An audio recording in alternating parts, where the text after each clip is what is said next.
All right, here we go. Welcome back to Turning Red here on Youngstown Studio. I am Denny Malloy. And I'm Regina McManus, and today, you always do that. Every week. And today we have a special guest in studio, Congressman Jim Renacci. Now, Jim, thank you for coming on the show today. Great to be here. Yes. Jim, you have a little bit of a different story. You got into politics a little late in life. You were a four-year generation businessman. What made you decide to get into politics? Well, for me, it was pretty easy, Regina. I had a Chevy dealership among my businesses, and if people can remember back in 2009, the federal government took over General Motors. Mm-hmm. I was working with General Motors, had taken over a dealership, was getting ready to build a brand new location out on the highway. And lo and behold, the federal government takes over General Motors, and then everything goes quiet. And all the people I was dealing with General Motors went quiet. Couldn't understand what happened. I already had an option on land. I was already had showed them the plans. Life was moving on. And next thing I do is I get a letter from General Motors saying you are no longer going to be part of the General Motors family going forward. And that was the federal government doing that. The Obama administration had decided that they were going to take over General Motors. They were going to shrink down its dealers. So a lot of the listeners and a lot of people that see this will remember that a lot of dealerships were taken away. Mine, for some reason, was taken away even though I was working with General Motors to build a brand new location. So I never really did understand that. Called the congressman at that time, who was part of that district, and of course he told me he would help me. Lo and behold, I find out when the vote came to reinstate dealerships, he voted against. And that was Bocheri at the time. That was John correct? Bocheri, yeah. Okay. And that was really the reason why I jumped in the race. I thought, here's a guy who lied, did not help me, and I was going to run. And I did, jumped in the race, and 14 months later I defeated John Bocheri. Nice.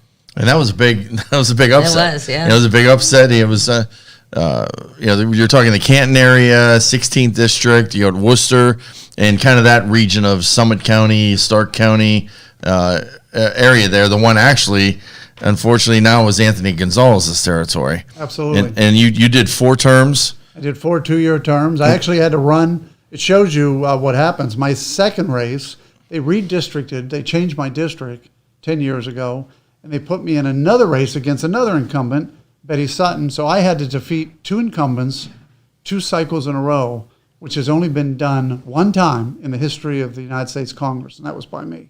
I was able to defeat two incumbent members of Congress. That's another powerhouse name. Yeah. I mean, that's a name that I remember from living in the Cleveland area. So to defeat her, that's no easy feat. No. Now, Jim, you stepped away from Congress, and I guess let's talk about that a little bit because Regina and I discussed this the other day when we heard you speaking. You know, you did 4 terms, 8 years. You could still be there probably forever. People love you over there. You're in touch with the citizens in your district. You're well liked. You won by big margins all the time. You beat some giants. Why step away from that? Why didn't you just stick with being a congressman and ride that out into retirement? Yeah, well, there are a lot of people that do that because they need the money. I really was doing it for a reason. I went to Washington to make a difference. I saw Washington as a broken place. I saw Washington as a place, in fact, I wrote a book afterwards. Anybody that's there longer than 8 years is part of the problem, because if you like going somewhere that you can't get anything accomplished, then you're just not the right person to be there, which is what I've said all along. You've got to want to get things done. And Washington is a place where nothing gets done. It always happens on an emergency basis. And I didn't want that anymore. Plus, I saw a country that was spending too much money. And I realized the only way to fix it is go back to the states. The states have to become stronger. They have to become more independent of the federal government. So I decided after 6 years that I was going to leave Washington. I won my next election, got 70% of the vote, and you're right, Denny. I could have been there for the next 10 years, 20 years. But I said, I'm leaving because I don't think I can help here. And I made the decision to announce I was going to run for the governor's seat in Ohio. And in March of 2017, I made that announcement. I started to run for the governor's seat. That would have been running against Mike DeWine after we got Kasich out of there, after he turncoated on John the Huston Republican was in the Party. race, too, at that time because they didn't join together. Right. When So it was 8 years, and then DeWine. But it was a whole bunch of career politicians again. It was DeWine, it was Husted, it was Mary Taylor, and it was me. So there was me trying to remove career politicians. I used to chuckle, if you add all their years together, DeWine at 45, Husted at almost close to 30. People don't realize that. That's 70-some years, then Mary Taylor with almost 15 or 20. I mean, you had almost 85 years of people running. And then you had me at 6 years. So that was the purpose. I thought, we got to fix Ohio. We got to change Ohio. We got to pull Ohio back. And isn't it amazing that, 4 years later, we're looking at people like Governor DeSantis, who was saying no more to the federal government. We're looking at like Governor Kristi Noem, who's saying no more. We're not going to listen to the federal government. Yet we have our current governor who just continues to love accepting money from the federal government and doing exactly what the federal government wants us to do. But that was the reason I ran. I was just tired of it. And I think our states have to become stronger. What happened, though, for your listeners, is in January 2019, Josh Mandel steps out of the race, and there's nobody to fill the void. And isn't it amazing? Today, we have all these candidates running for Senate, but just 2 years ago, nobody was going to step into the ring. But I get the phone call from the President of the United States asking me to get in that race. I didn't want to, but he asked me to do it for country and for himself and help him. So I stepped out of a governor's race, which I truly believe I would have won, and entered a Senate race with only 9 months left, no money, and quite frankly, I campaigned for 9 months, almost defeated You almost Sherrod Brown. You almost beat Sherrod Brown, who, Right. as far as Democrats go, he is the epitome of a Democrat. He's been there a long time. He's got all the Democrats statewide that embrace him. They're not going to run another Democrat against him. So once again, you were in a situation where David could have took down Goliath, and if you'd have had a little bit more time, or that would have been your main You jumped passion. in the race, late, and Right. it was against Mike Gibbons and Melissa Ackerson in the primary. Yeah, you did have a primary. Yeah. Yeah, there was And a primary. and you won the primary. I won the primary very easily, but it was still, took some money, took some effort. But remember, Sherrod Brown was already raising money. People don't realize that Sherrod Brown spent $33.5 million against me to keep that seat. I raised and spent $4 million. So he outspent me, 8-1. And he barely beat me in that race. But if I had more time and I had more money and the opportunity to raise more money, Sherrod Brown would not be our senator right now. I came very close to defeating him. And the bottom line was, though, you really didn't want to go back to the D.C. swamp. And there's a saying, you got to clean up your house before you worry about cleaning up your neighborhood. And right now, our House of Ohio has a lot of power. That was the direction you were heading in that point. And being a businessman, an Ohio businessman, not only the car dealership, you kind of made your living as a commercial developer, building nursing homes. I understand. Yeah, I did a little bit of everything. I had a CPA firm. I started a CPA firm. I had my own construction company. I owned and operated and ran nursing homes throughout the entire state. I had a golf course. I had 2 car dealerships. I had 3 Harley-Davidson dealerships. I had an amphitheater. I had a physician management practice. I mean, I just look at the list of things. I had a whole gamut of businesses, and they were all throughout the state. So I traveled the state and really enjoyed that, and would still be in business if my car dealership wasn't taken away from me. A lot of people don't realize that. I would have never went to Washington if it wasn't for that. And then after the Senate race, you started the Ohio Future Foundation. So you've been all over the state, for the last 2 or 3 years. Yeah, a lot of people don't realize. So the Ohio Future Foundation started in January 2019, and the goal was to look at Ohio and how we can make it better in the future. And we traveled all over the state. I teamed up with Walsh University.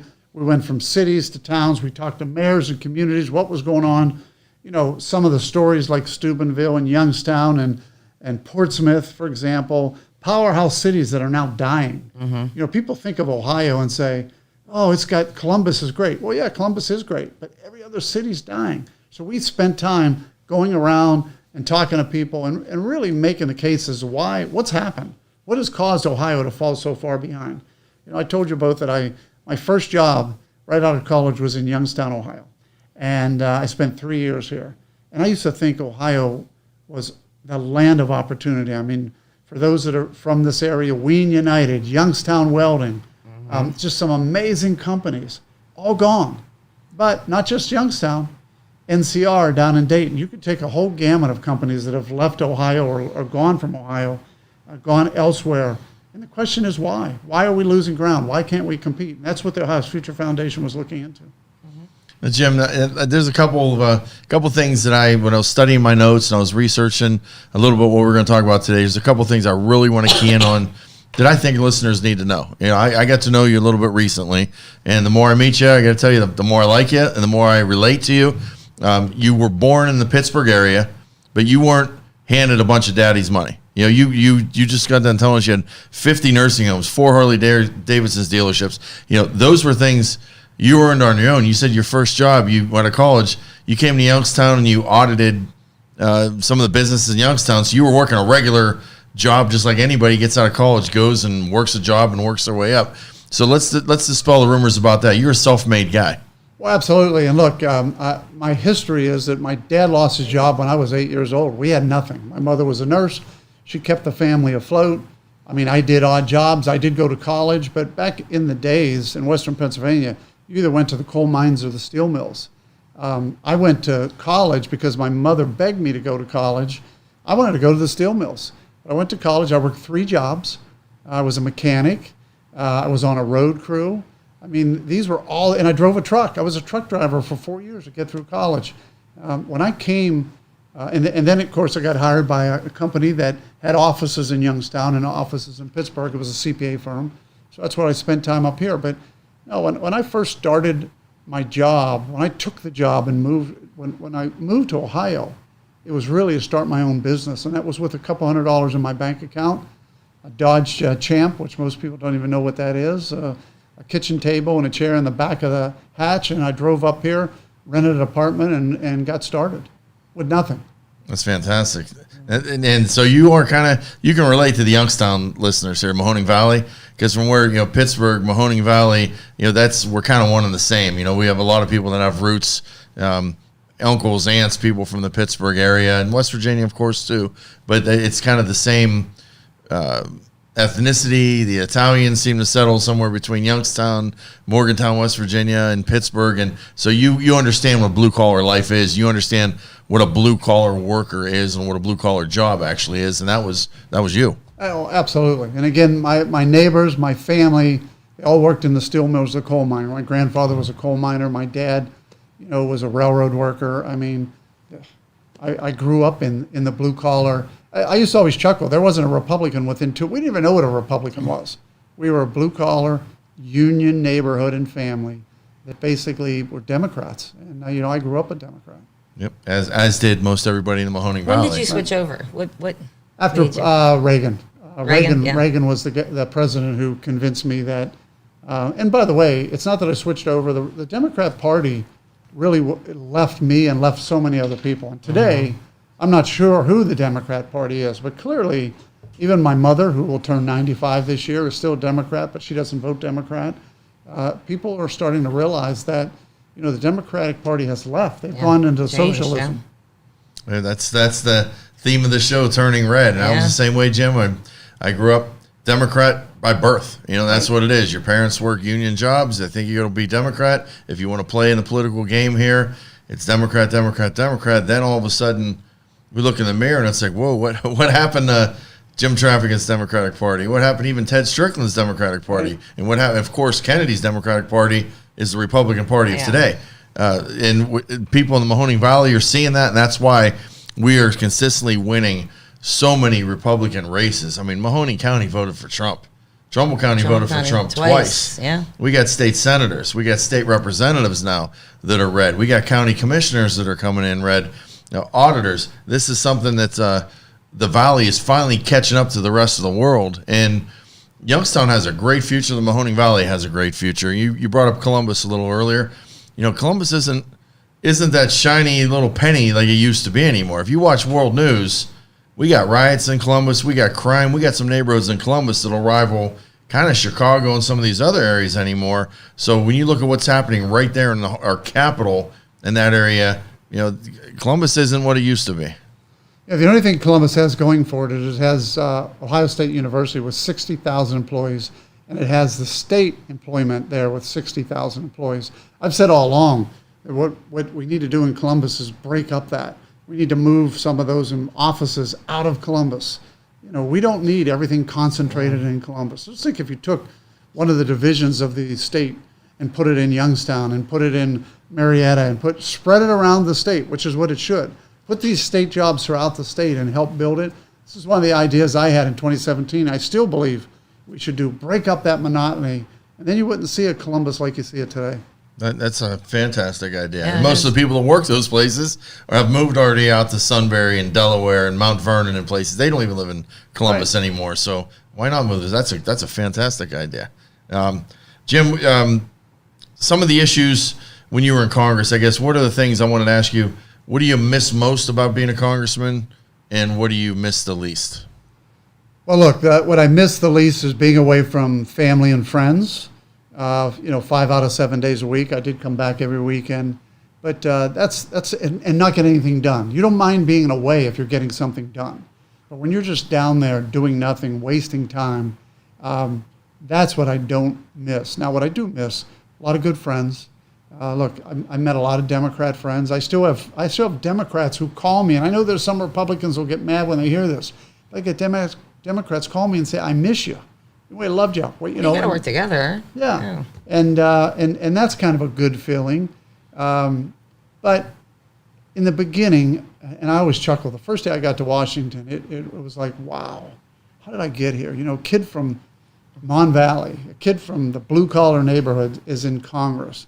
And then I look around and said, how did they get here? How did everybody else get here? Because some of these people shouldn't be there. They've never created a job. They've never balanced a checkbook.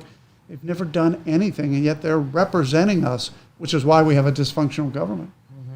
You believe in term limits, I would imagine? Absolutely. It's funny. In the beginning, I didn't. I thought term limits, look, everybody has a chance to vote. You self-term limited yourself. So right. But I do think now, after being in Washington for 8 years, that we need term limits. People need to move on. And members of the Senate need to move on, too. It's funny, we were talking about Sherrod Brown. Sherrod Brown ran on a platform that we need, if you go back, you'll see that we need term limits. And yet, he's been there for 30 years. Yet in the beginning, he said we need term limits. People get there, they get comfortable, it's their place of making money. Well, we have Tim Ryan, 20 years now, our congressman? Yeah, 18, I believe 18, it is. Yeah.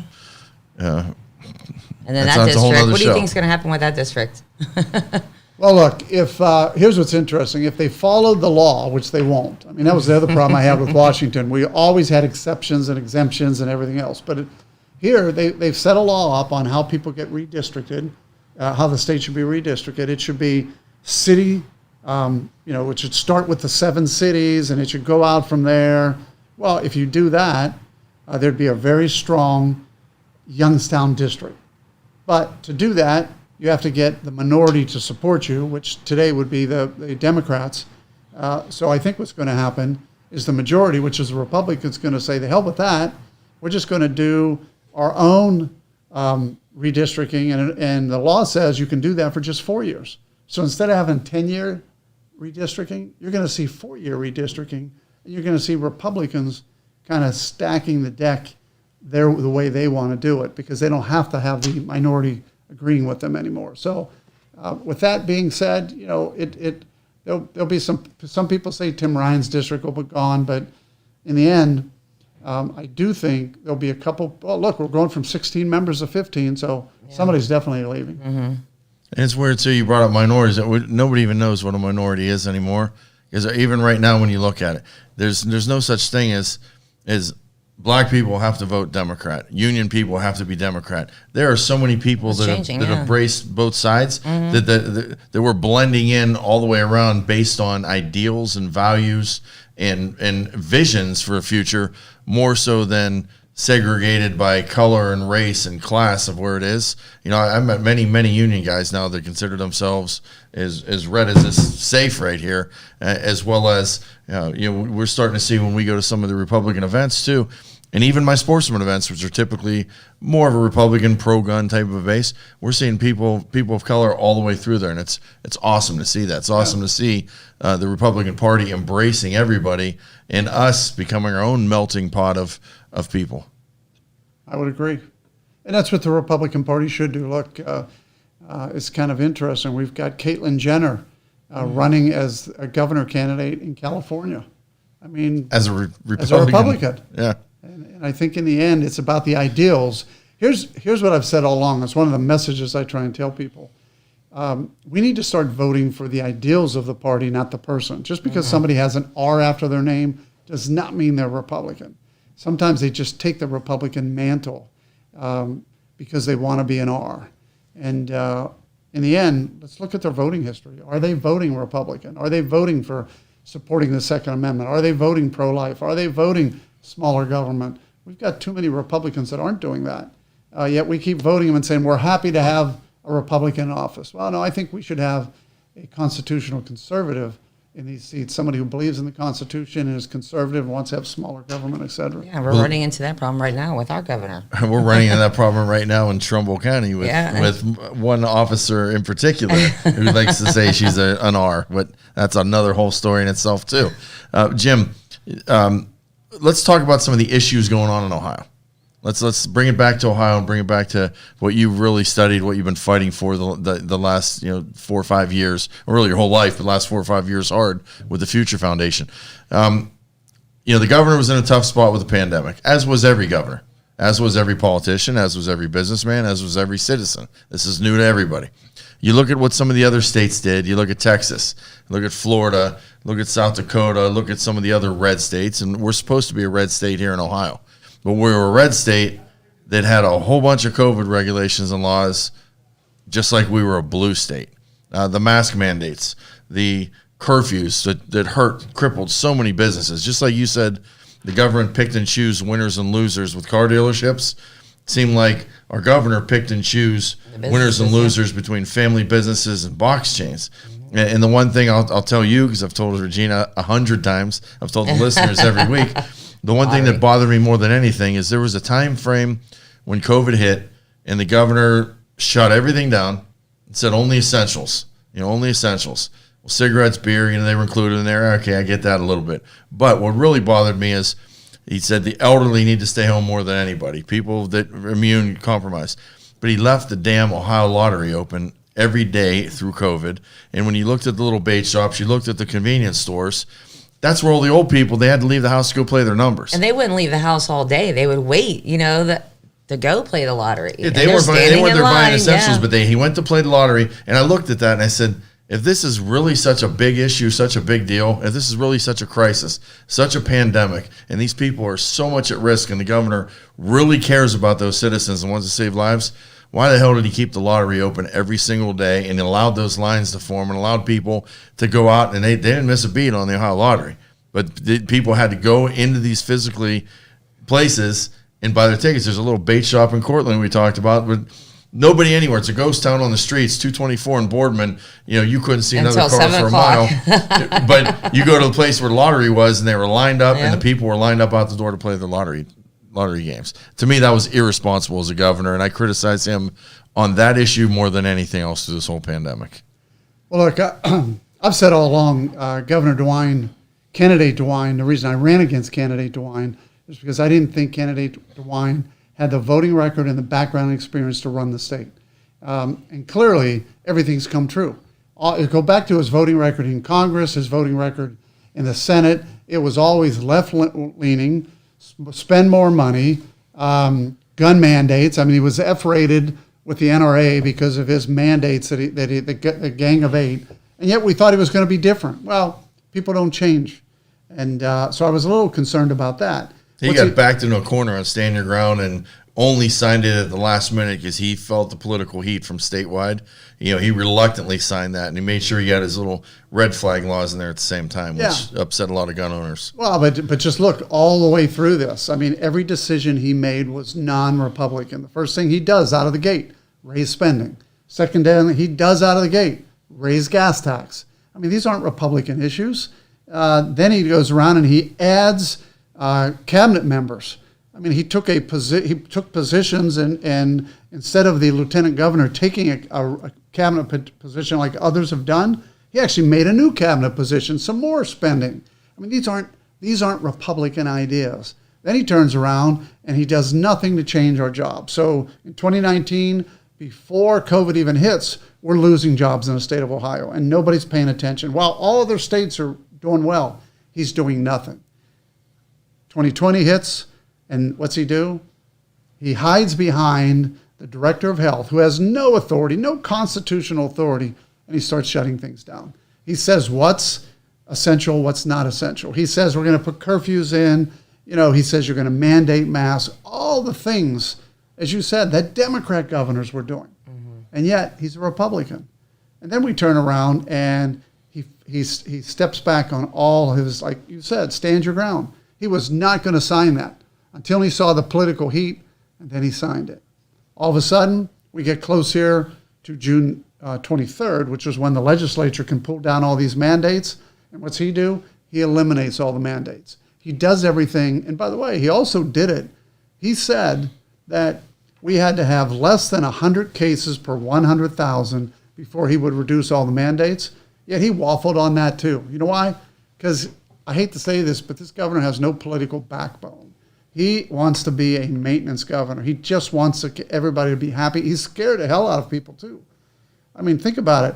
I had neighbors who wouldn't leave their house because they said, well, the governor said that it's was me in dangerous. the first 2 weeks. I mean, I thought I was going to open the front door and there's zombies walking. I mean, that we were Right. scared to leave the house. Yeah, and that I was spraying him. everybody He down with told you that Lysol Amy Act before to they drive walked in the that car house. and, Yeah. and initiate her Democratic base and her Democratic policies and come out and smile with a nice face, and people like the wine with the wine and the Tuesday, and that grew all. That was fun at first.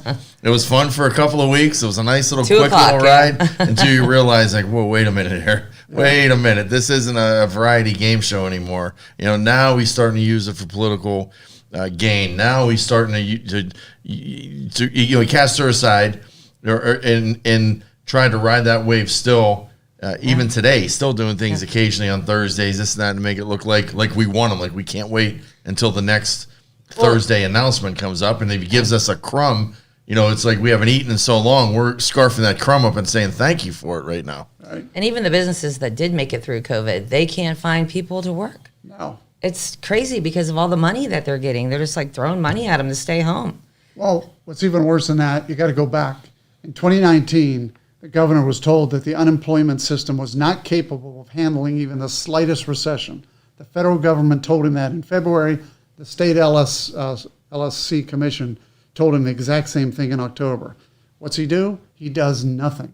And now we have an unemployment system that's not only overworked, it can't handle the system, and there's billions of dollars of fraud. And there's no priority there. He didn't spend any money on it, but Didn't you say one time in a speech that you got approved for unemployment or yeah, something? I got unemployment. I never filed for it. That's why we have billions of dollars of unemployment. But we're going to give away $1 million, I think, tonight or tomorrow or sometime this week. tomorrow. Wednesday. They yeah, pulled they it drew yesterday. the winner apparently and doing the So I research guess they're checking to see if they got their That's shot. going to be such and a all dog that. and pony show with that. Are you kidding? I mean, people are going to fall for that. That's amazing. That is amazing when there's so much more needs done in this state. There's so many things that need help. There's so many groups that you're going to give that money to. There's so many other educational things that could have employed people. And once again, we're going to go back to the lottery thing. We're going to give it away in a drawing. And one it's winner just per week for 5 weeks. Yeah, So and you'll give I everybody imagine time before to the get- drawing, they're gonna have some dancers. They're gonna have someone talk about some recipes. They're gonna turn this into a whole big theatrical production show before they announce the winner, and make it a big Mike DeWine variety show on Wednesday. Let's see who wins the $1 million, just like Willy Wonka. That's who he's reminding me right golden now. ticket. Who gets the golden ticket that gets to come into the kingdom and be the chosen one, and we're all the peasants, ripping these candy So what bars happens? open What do trying they? to. Oh, well, that's why they're not going to announce who won, because if they pull someone that didn't get the vaccination, They want to Okay. announce, and then all of a sudden that person, that didn't get it says they did. I'm sure they're doing the research behind it. Who knows? It's going to be such a cluster. But that whole thing just, we really don't know how good or bad of a governor Mike DeWine is yet, because you got to figure when he first came in 2018, he was replacing John Kasich. So anybody, we could have went down the road and picked anybody up off the side of the street, and they would have looked better than John Kasich at that time if they said they were Republican, because people were so disgruntled. State employees morale was all-time low. I know they got my guys from Division of Wildlife and DNR. They had no use for Kasich at all. He was such a turncoat. Then the way he turned on Trump, there was Mike DeWine rode in on the white horse because he wasn't John Kasich. So he had kind of a year or whatever where it's like, okay, I don't care what you do, you're better than him. And then you get into 19, 20 hits in the pandemic, and then it's different. So you really haven't seen what he can or can't do, but the things we're seeing now, the way he's getting us out of that and starting to function again, it's like, whoa, what did we vote for? Was he that much better than John Kasich? Kasich was great too when he came in first and took the job from Ted Strickland. It's amazing how cyclic things are with this stuff, and we really don't know who we have as governor right now. Well, the only reason I would disagree with you is here's what he didn't do. He didn't change anything. So he rode the same horse in. I mean, Kasich's gone, but none of his policies are gone. DeWine didn't change anything. He's riding the same horse, even though... And he had time, too, before COVID. He had time before COVID. He didn't change anything. Like I said, all he did was raise spending, raise the gas tax. He did nothing for the unemployment system to get it fixed. He did nothing to change the job system. He did everything that Kasich did. He still has Jobs Ohio, which is failing. I mean, look, we're losing jobs. We lost 6,200 in 2019. We lost 480,000 in 2020. And this year, there was just something showed, I forget what the study was, the top 20 states that have recovered out of COVID do not include Ohio, the top 20. Michigan's in the top 20, but Ohio's not in the top 20, which shows you he's not doing anything but Vax-A-Million and mandate shows and his Thursday shows. But what's he doing? What are we hearing he's doing to change our job system and what's going on? He keeps saying there's plenty of jobs, and he has Lieutenant Governor Husted out there saying, oh, we got plenty of jobs. Great. Talk's cheap. What are we doing to change it? And what are we doing to fill those jobs? Exactly. What type of letting people get unemployment for so long without having to look for jobs at that same time? That did nothing to help these jobs right now. Now we're at the point where Taco Bell is closed on Tuesday. Dollar General store closes at 6. Signs on the door for like $13, $14 an hour. Where these were minimum wage jobs before COVID. And now they're hiring at $13, $14, and they still can't find people. They're closing early. I mean, even the gas stations in Cortland, they're open 24 hours. They close at like 9 o'clock now. Can't find workers. I mean, it's crazy. I don't know, how are we going to get out of that? Cut everybody off unemployment and, make them find a job. Well, but and it's too late because now you've given people this side of life, which is I can sit home, I can collect unemployment, I can collect more than I was making. I can watch, I can be home for my kids. I don't have the babysitting fees. I don't have the costs. So some of them are saying, you know what? I'm not going back, which is another problem, which is why, even though we're coming out of this and we're going to eliminate, that extra federal money, there are people saying, you know what? I'll keep just the state money. That's to supplement me from staying home. I can have, and these are the kind of things where we have to change things. We have to make a difference so people want to go back to work. They see the opportunity like I did to live the American dream in Ohio. We don't have that right now. Yeah, we all just want, that's all we want to do. At least the people in my circle, we just want to work, raise our families. I mean, we're okay. We'll pay our taxes. Just let us be free. Let us be free and quit throwing more hoops up in front of us and quit changing the rules and quit canceling the culture that we're used to all the time. We just want to be free. We see it through the Whitetail Unlimited events that I've had lately. We were honored to have you attend a few of them lately, and you saw people were there having fun, happy to spend their money on gun stuff, happy to support what they love, happy to be out and celebrate with their fathers and sons and brothers and just like old times. And that's kind of what people want right now, is they're just itching to get out there and do this without restrictions, without being a slave to whatever regulations are going on out there right now. And it's going to be scary going in the future on what's going to happen, especially with gas prices up. And it's just all feeding right into, some Orwellian future thing when you see where people are, potentially being numbered and vaccine cards. What do you think about the vaccine passport things? And I don't support that. Look, I don't think anybody should be pegged because they get a vaccine, they don't get a vaccine. I think that's just a problem. I mean, next thing you know, what are we going to peg? Did you get your measles vaccine? Did you get your mumps vaccine? I mean, this is all stuff that we shouldn't be doing. We should not be pegged or discriminated against because we have a vaccine or we don't have a vaccine. I've said all along, if you want to get the vaccine, you should be able to get it. If you don't want to get the vaccine, you shouldn't have to get it. And nobody should be discriminated for whether they get it or don't get it. Masks are the same way. I mean, Denny, I had people come up to me when I had a mask on with my grandson. They saw a picture of me with a mask on saying, "That's horrible, you got a mask on." And I said, "Well, you know what's horrible? Is that you're worried that I got a mask on. That's my right. I can put a mask on. And you should have the right not to put a mask on, but we shouldn't be condemning each other." That's where we have really lost that freedoms of doing what you want to do. Getting the vaccine if you want it. You know, people criticize you if you get the vaccine. Well, wait a minute. You either are allowed to, you don't have to. I mean, I work in the nursing home industry. I still do consulting in the nursing home business. I had to get the vaccine or I couldn't go in. But that's okay. I mean, and people say, "Why'd you get the vaccine?" Well, because I wanted to make sure that the patients were safe. People say, "Well, it doesn't matter." Okay, it doesn't matter, but for me, it was my decision. Sure. I wasn't forced to do it. I mean, I think those are the kind of things we need to start talking about, those freedoms that we shouldn't have taken away from us. And now they're saying June 2nd, you can walk in, a store and all that without a mask if you've been vaccinated. Now, how are they going to, And where's that going to come in? What stores are going to say we need to show us proof? Yeah. And then all of a sudden you're getting maybe HIPAA stuff, you're into privacy stuff. I'm vaccinated or not. Nobody's asking me and getting an answer on whether I am or not. It's none of their damn business. Right. Yeah, so that's going to create some problems. It's a great point. Elections coming up in 2022, Jim, and the theme of our show is turning red. I guess before we can turn red or turn more red, we need to keep red what we have. Right? Mike DeWine is up again. Looks like he's going to run again. Looks like he wants another term. We thought maybe initially when he brought Houston on that they'd cut a deal where he'd do 4, and then he'll step away for John to take it from there. And it probably was a brilliant move politically for those two to team up. To fend off the competition. By the way, the competition was me. Well, right, but you were out though. No, I was still in. You were still out at that time? Oh yeah, were you still in? Oh yeah. Well, yeah. Well, then when you look at competition-wise, but it probably was a pretty good move when you take two of them and put them together to try and double punch you.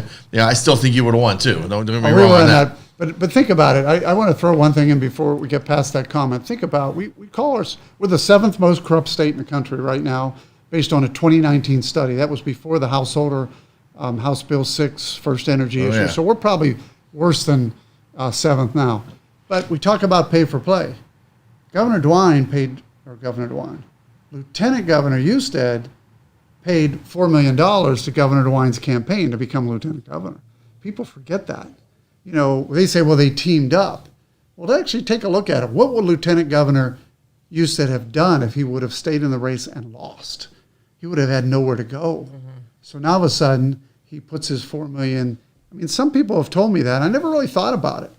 It wasn't a teaming up as much as Husted was looking for a place to settle, because if he loses DeWine, he's done. He's got no job. And he's a career politician. He needs that to continue forward. So got to keep that in mind as well. And that's an interesting point. Very interesting point. The householder stuff, you think that's done? No. You think that's going to make its way all the way to the governor's office? I think there's going to be a lot more comes out. Look, there's all kind of ties. If you look at the number one donor to Governor DeWine in 2018 was the Ohio Republican Party. The number 2 donor, a lot of people don't realize this, was the Summit County Republican Party. The number 3 donor was First Energy. But who do you think was the number 1 donor, one of the top donors to the Ohio Republican Party? First Energy. Who do you think is one of the larger donors with their employees to the Summit County Republican Party? First Energy.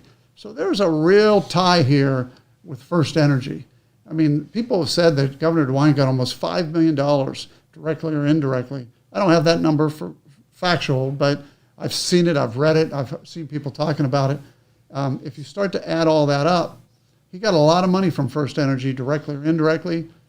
In the end, First Energy now is under review, not condemned or not indicted, but there seems to be some review going on there. Randuzzo, which was appointed by the governor, who used to work for First Energy, is now was raided by the FBI. So there's a lot of close ties going on.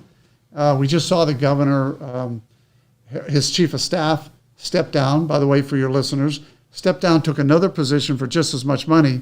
I mean, and then it's not a link directly to the governor; it's a link outside. Yeah. But he still took care of him, right? Because she was the one who recommended the appointment of Randuzzo. So if you start to look at all this stuff, it just seems like First Energy is still floating around. Interesting. So I guess the thing is, we want to have the strongest Republican Party we can have. We want to have the most honest, the most effective Republican Party that we can have, and that's why people have primaries. That's why people have options. You know, it does suck. I've learned through the primary process. Whenever you put, it's like family against family. When you put a Republican against a Republican's going to lose. We never like to see any Republicans lose for the most part, but that's the way elections go. We got to make sure we get the strongest candidate to get out there to do the policies, conservative policies that we want, but they still got to beat the Democrat too. DeWine right now has a very basement ratings when it comes to the Republican Party. His own people are calling him a Democrat. In fact, we believe the Democrats love him better than we do right now, you know, with the policies and stuff that he did. So the only way for us to keep our conservative values and get what we want is to get a Republican to beat him in a primary, which makes sense because Democrats aren't going to vote for him, all the ones that love him. So if he really does have 23% approval rating or whatever it is, and I know you've seen some polls out there that say if Jim Renacci were in the race today, he could beat Mike DeWine head-to-head, no problem, head-to-head. Now, it gets clouded up with other candidates in there, but, I mean, is that something, I'm sure you're looking at this stuff. I'm sure you hear it every day, and there's people calling every day saying, you finished the job, Jim. You should have done this before. You know, I know it's something you're contemplating, but what are just some of your loose lit thoughts on that without any insight type stuff for us? Well, look, I've always said the state's been so good to me. The country's been good to me, but the state of Ohio has been good to me. I came here with a couple $100 and lived the American dream. I've always been one that wants to give back. And I want to give back to this state. And I wanted to give back to my country. I saw that there was no option to do that in Congress, which is why I ran for governor. I do think the state is going in the wrong direction. University of Akron did a study, came out in November of last year, that said Ohio is falling behind. It can't compete with other states. Now that's a University of Akron and Ball State economists are saying we can't compete. So we know the problems are there. I think in the end, you know, I've seen enough polls. I've had people calling me. They're asking me to get in. Of course, things changed when Portman said he wasn't going to run again. Now all of a sudden that race opened up. I mean, I've had polls handed to me in the last 30 days that say, if you get in the Senate race, you're winning. If you get in a governor's race, you're winning. You know, which race are you going to get in? And I'm saying, hey, right now, I'm going to evaluate all this and make a decision. And then I get people say, well, you've got to make a decision already. Hey, wait a minute. I rushed into a Senate race in 2019 or 2018 that I should have never rushed into. I should have sat back. You know, what happened there was Josh Mandel steps down in January. You have to file by February. So clearly, if I don't get in the race, they said nobody could beat Sherrod Brown. You got to get in. I only had 30 days to get petitions filed. It takes you 30 days to file petitions. So I had no time. I'm going to make this decision by talking to people, by getting around the state, what I'm doing tonight here in Youngstown. You know, we're going to be in Trumbull County tomorrow. You know, we're going to continue to go around. I'm also doing some really interesting town halls where we've had 1,000 people on our town halls. Those are what, every Thursday at 7 o'clock? Every other Thursday. Every other Thursday. So we've done 9 of those, 1,000 people, giving them a chance to ask questions. I mean, it's a little bit of a different campaign, but I'm learning, and I'm going to make a decision which is not only best for the state, but also I think best for the people that I'm talking to. And that's going to be the real key here. But I don't want to kid you. There's another factor out there. Incumbents win 98% of the time. An incumbent wins. Now, I've defeated 2 incumbents, but incumbents win 98% of the time because they have name ID and they have money. So it's not going to be easy. We're evaluating that too. But I will tell you, there's not a poll that I haven't seen, and I've seen 5 of them now, that not only has me defeating DeWine today, and that's key too. It's today. We've still got 14 months, 12 months. But it also shows that his highest approval rating is 34%. His lowest is 28. His highest is 34. So, and by the way, there's another side to that poll. It says that almost 35% of Republican voters now will never vote for DeWine again, which tells you there's a real push that they're just not going to vote for him, which could be a problem in the general election. Because if 35% do not vote for him, he only won by 82,000 votes out of 4.4 million. 82,000 net votes. All right.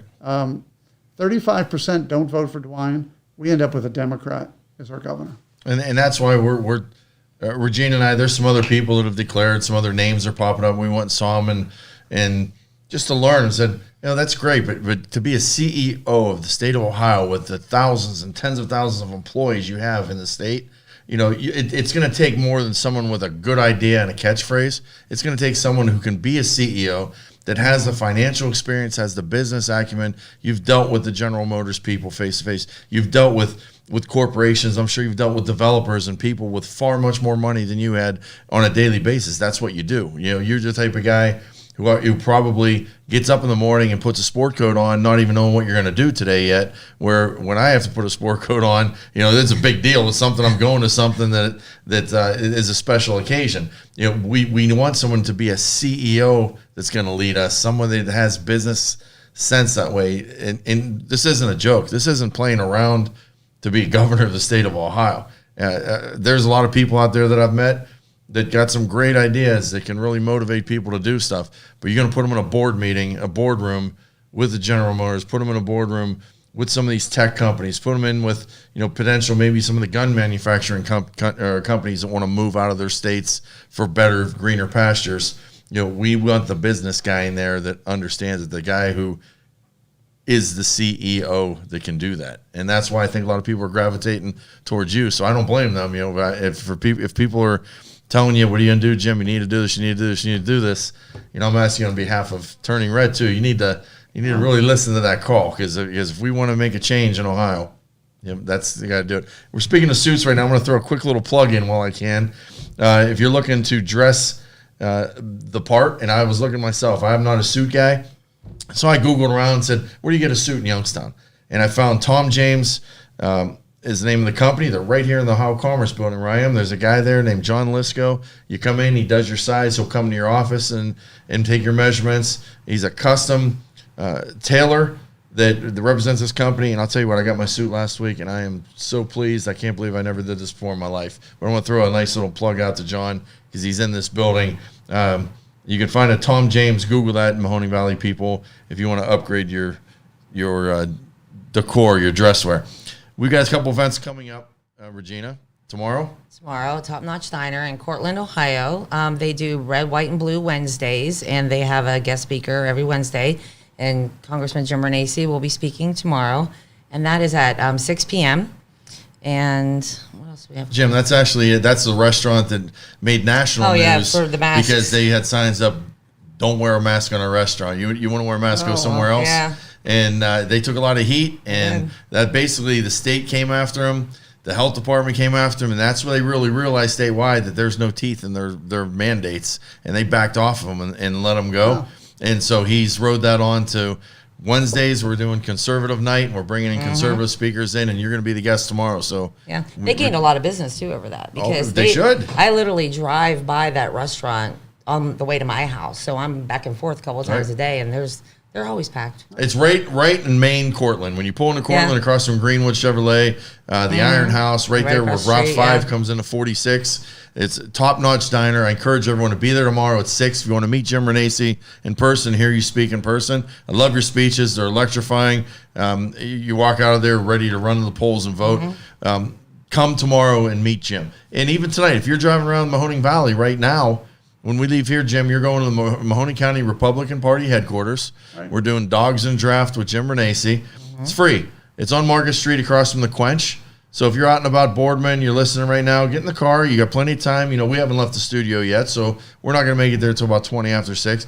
It's free. Just walk in, say, hey, I want to meet Jim. Grab a hot dog, grab a beer, grab a soft drink, and they get a chance to hear you speak. We're going to put you up on the mic for a little bit. And I know the Republican Party here in Mahoning County is pretty excited to see a lot of their volunteers have been there this afternoon preparing, getting ready for it and stuff. So that should be very, very interesting. We heard you speak at the Geauga Conservative Club.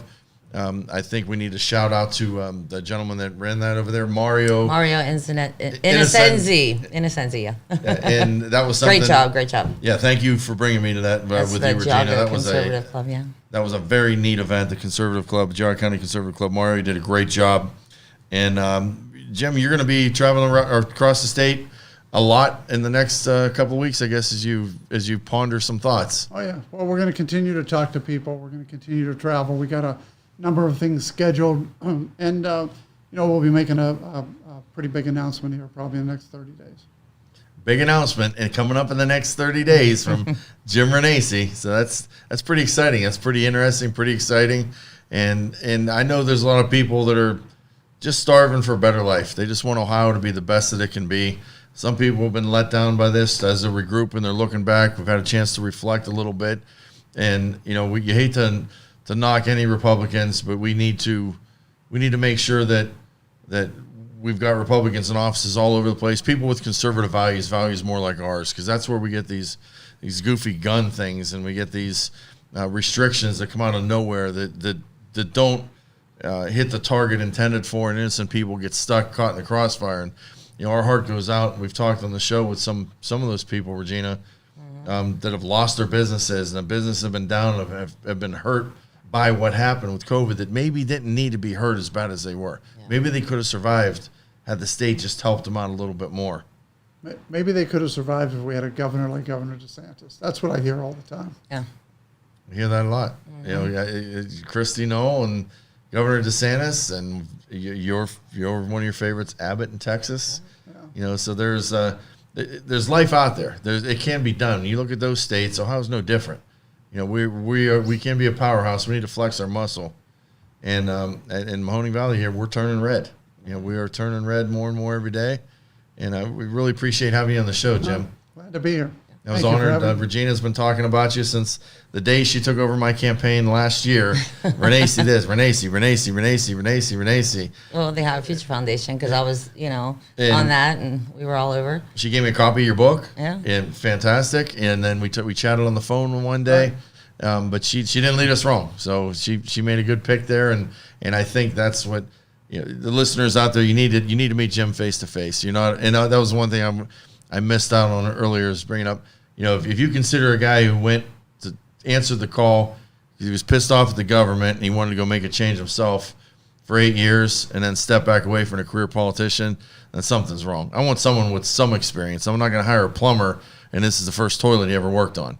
I'm not going to hire an electrician who watched a guy wire something once. I want someone with a little bit of experience politically to do the job. So there's nothing wrong with having a little bit of political experience, and that does not make you a career politician. Mm-hmm. Career politician, in my eyes, is the guy that gets out of college, never worked a real job a day in his life, and gets voted from this to this to this, bouncing around, and he lives on the government tit his whole life, on other people voting for him and campaigning constantly his whole life, and never balanced the books in the downtown Youngstown, never had employees underneath him at a car dealership or nursing homes. That's what a career politician is. Yeah. So Jim Renacci and career politician do not belong in the same sentence ever, in my opinion. Yeah.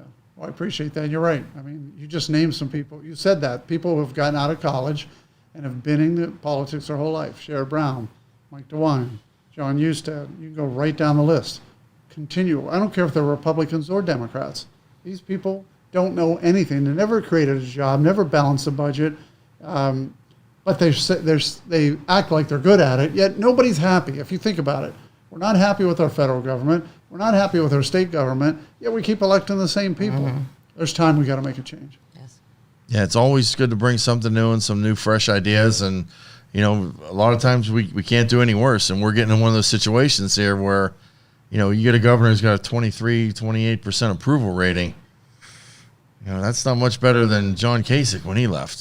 So why not put someone in charge that has CEO experience? Mm-hmm. So we wish you the best of luck, Jim. Thank you. Regina, any final thoughts? No. Did you want to bring up your Whitetails real quick? Yes. Whitetails Limited Banquet this Thursday, Canfield Fairgrounds. I'm super excited about that.